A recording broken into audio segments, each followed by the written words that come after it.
جستجو نیوز کے bureau chief Asad اللہ رخشانی کے مطابق شرافی گوٹ ملیر کراچی بلوچ یکجہتی کمیٹی کا دھرنا اور ریلی۔ اسلام آباد میں بلوچ یکجہتی کمیٹی کی دھرنے سے اظہار یکجہتی۔ شرافی گوٹ کراچی میں تاریخی ریلی۔ تفصیلات کے مطابق اسلام آباد میں بلوچ مظاہرین سے اظہار یکجہتی کے لیے کراچی میں ہزاروں لوگ سڑکوں پر نکل آئے۔ کراچی ملیر میں عوام کی بڑی تعداد نے سڑکوں پر نکل کر اسلام آباد میں بلوچ مظاہرین سے اظہار یکجہتی کا اظہار کیا۔ مظاہرے میں خواتین کی بڑی تعداد شریک تھی، جنہوں نے پاکستانی فورسز کے ہاتھوں جبری لاپتہ بلوچ افراد کی تصویریں اٹھائی تھیں۔ مظاہرین نے بلوچ نسل کشی اور جبری گمشدگیوں کے خلاف نعرے بازی کی۔ بلوچ یکجہتی کمیٹی کے مطابق تحریک کے تیسرے فیز میں احتجاجی مظاہروں کا سلسلہ شروع ہو چکا ہے۔ آج کوئٹہ اور کراچی میں احتجاجی ریلیاں نکالی گئیں۔ ہزاروں افراد نے ان دو شہروں میں ہونے والے احتجاج میں شرکت کی۔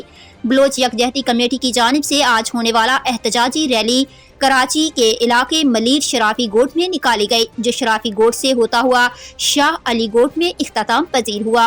ان دونوں احتجاجی ریلیوں میں ہزاروں افراد نے شرکت کی تھی، جس میں جبری گمشدگی کے شکار اور ماورائے عدالت قتل کیے گئے افراد کے لواحقین بھی شامل تھے۔